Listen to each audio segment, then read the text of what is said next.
Good afternoon, Southwest Florida. I'm Bree Walling. This Naples Herald lunch break is sponsored by our friends at Fusillo Kia of Cape Coral. This afternoon, we'll tell you about flight cancellations throwing more chaos into an already chaotic holiday travel season, CDC officials receiving a list of words banned from documents, and more. Today is Monday, December 18th, and this is the lunch break. Thousands of people were stranded this morning at Hartsfield-Jackson Atlanta International Airport, where more than 1,000 flights were grounded just days before the start of the Christmas travel rush. A sudden power outage that Georgia Power said was caused by a fire in an underground electrical facility brought the airport to a standstill Sunday about 1 p.m.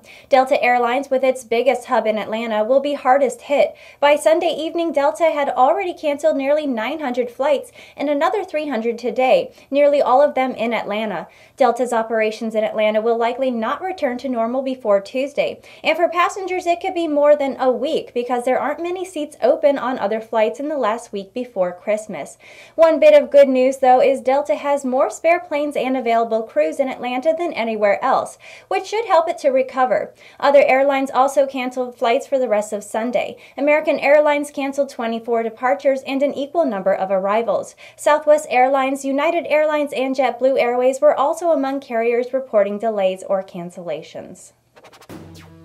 Health leaders say they are alarmed about a report that officials at the nation's top public health agency are being told not to use certain words or phrases in official budget documents. The 7 words and phrases, diversity, entitlement, fetus, transgender, vulnerable, evidence-based, and science-based, were not to be used in documents that are to be circulated within the federal government and Congress in preparation of the next presidential budget proposal, according to a Washington Post article published late Friday. A spokesman at the U.S. Department of Health and Human Services, which oversees CDC, says it's a mischaracterization to say the CDC was banned from using certain words, but HHS officials did not clarify or answer any other questions. For decades, the agency has had a mostly sterling reputation as a source of scientific information. That the agency could be censoring certain language sparked alarm and anger among some science and public health experts. The CDC is in a sensitive position. The White House and some Republican lawmakers have proposed dramatic reductions to the agency's $7 billion discretionary budget.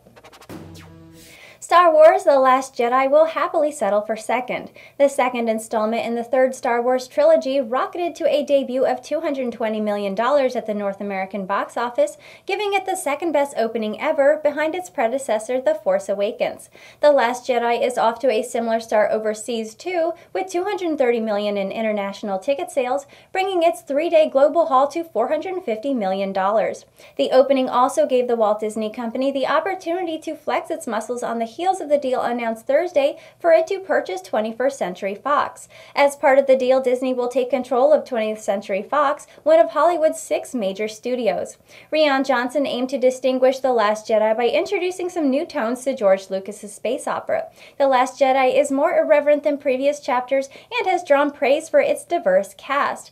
Johnson's approach has seemed to work, as critics gave the film a 93% fresh rating on Rotten Tomatoes, and audiences endorsed it with an A cinema score, although not all fans are on board with Johnson's innovations. As of Sunday, The Last Jedi has scored a dismal 56% rating from some 95,000 Rotten Tomato users.